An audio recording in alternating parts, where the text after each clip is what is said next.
Hello and welcome. In this video, we will talk about how you can counsel a patient for endometrial ablation. It's important to understand and remember the steps of counseling, and this is the minimum number of steps that need to be taken when counseling patients.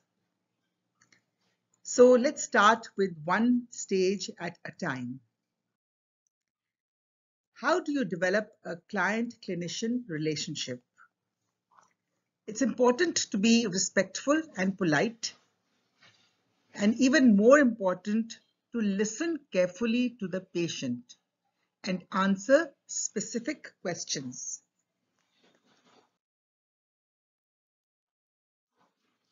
Information gathering is essential before counseling any patient.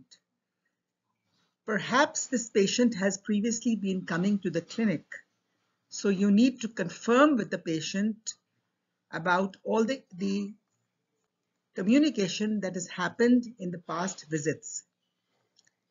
For endometrial ablation, you have to confirm the patient has had an endometrial biopsy and recheck the report yourself, confirming the name and the date on which the procedure was done.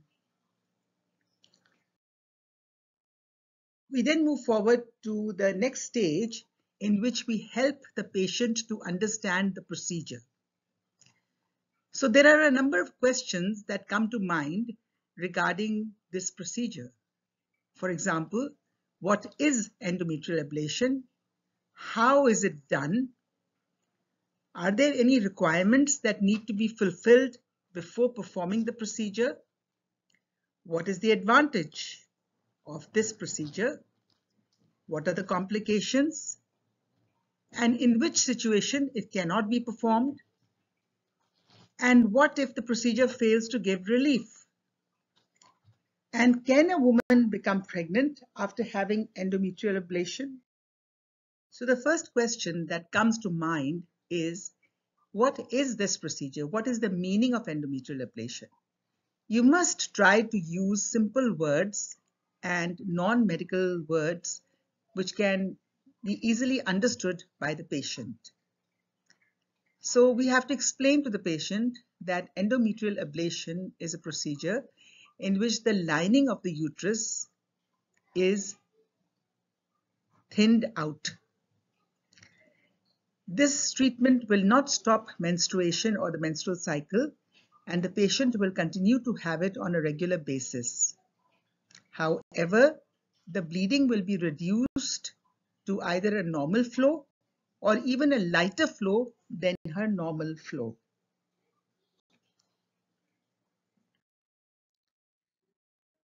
How is this procedure performed? So, ablation is a very short procedure. It is usually done as a daycare surgery, meaning you can go home the same day. Sometimes patients need to have anesthesia for this procedure, and other times the patient may need no anesthesia. It depends upon which health system you are operating in or working in. The patient may understand that the mouth of the uterus will be dilated before the procedure. There will be no incisions or bleeding or stitching involved. And there are many different methods which are used to perform this procedure, but the particular method that we will be using for this particular patient is that heated fluid will be inserted into the uterus through an instrument, and this heated fluid will stay inside for 10 minutes, and the heat will diminish or decrease the lining. So the fluid will be put inside a balloon, and this balloon will be placed inside the uterus with a hysteroscope.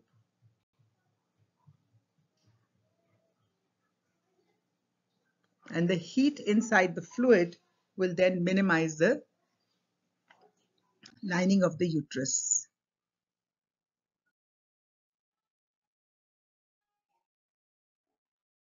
It's also important for the patient to understand how she will feel after the procedure. So you have to inform her that she can get back to her normal activities within a day or two, and perhaps she should avoid heavy lifting for a week or two. And it is better to be active and to walk around after the procedure and do light chores. Bed rest is not recommended. There will be a follow-up visit to check the progress, and it may take several months before she can experience the full effect of the ablation. The patient may ask you what is required before the procedure, or in which situation the procedure cannot be performed. The patient should not be pregnant. She should not have an intrauterine contraceptive device. If she has one, it has to be removed. And the patient must understand about the procedure, its risks, its benefits, and consent to the procedure.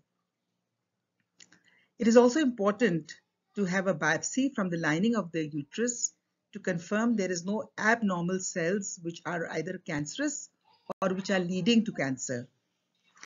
And at the same time, it's also important to have an ultrasound examination before the procedure.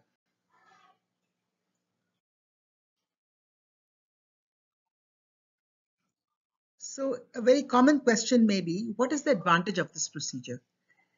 So you have to explain to the patient that it is a relatively easier procedure for the patient as compared to a more radical procedure, for example, a hysterectomy.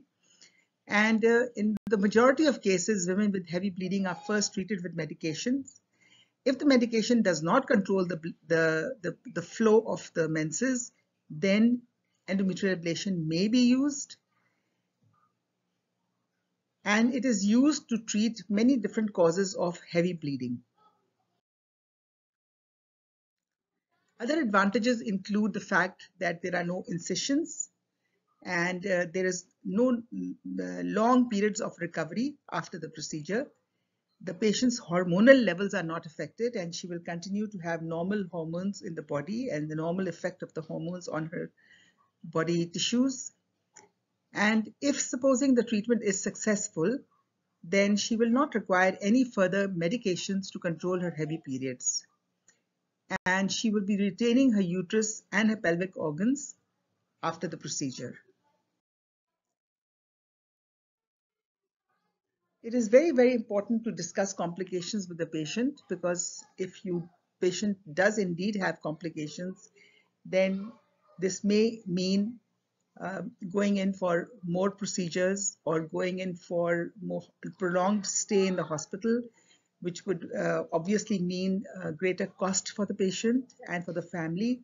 And so the patients must understand that there is a risk of complication with almost every procedure, and they have to accept it and understand it before they can move on, so that there is no difficulty after the procedure. So the risks are those of bleeding and infection, and very, very rarely the fluid can be absorbed by the bloodstream, which can be serious.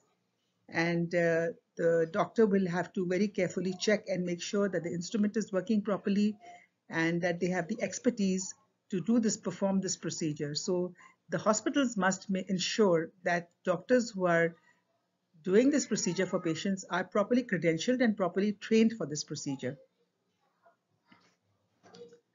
Very rarely, the instrument which is being used to insert the balloon may damage the uterine wall or may damage the bowel or the gut surrounding the uterus or around the uterus. And in that case, again, if the bowel is injured, this is a major complication. There may be some risk of burns to the vagina, the vulva, which heals very fast. But if there is a burn on the bowel, then this is a serious complication. The patient should also understand that she must use some method of birth control after she has this procedure, because she should not become pregnant. If she does become pregnant, then there's a higher chance of abortion, and if the patient is wanting to have more babies, then this procedure cannot be performed. And also, once this procedure has been performed, the patient should continue to have her gynecological screening, like pap smear, that has to continue, and just as if she never had the procedure. So we move on. So once we have satisfied patient's questions, because the patient may have some more questions as compared to the ones that we have just gone through, then you come to the next step of counseling, the next stage of counseling, which means identifying and setting counseling or treatment goals and helping the patient plan to make decisions. So as far as treatment goals are concerned, patients may have some medical issues which have to be evaluated and treated before treatment. Patient may need evaluation and have an anesthetic consultation if she is going to have the procedure under anesthesia.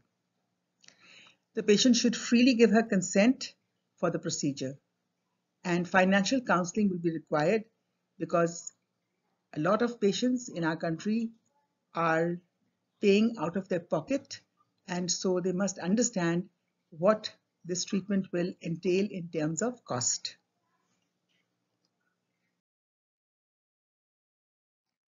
So towards the end of the session, then we have to summarize the counseling, and we have to ensure that the patient and her husband or her sister or whoever is accompanying her understand what has been said to the patient and also are satisfied that their questions have been answered and everything has been explained. And if that is the case, then you can just summarize your session and then plan for the next stage, which could be either a visit to the anesthesia department, giving the patient a date for her procedure, giving her the instructions of the pre-procedure requirements, etc. With this, we come to the end of the video.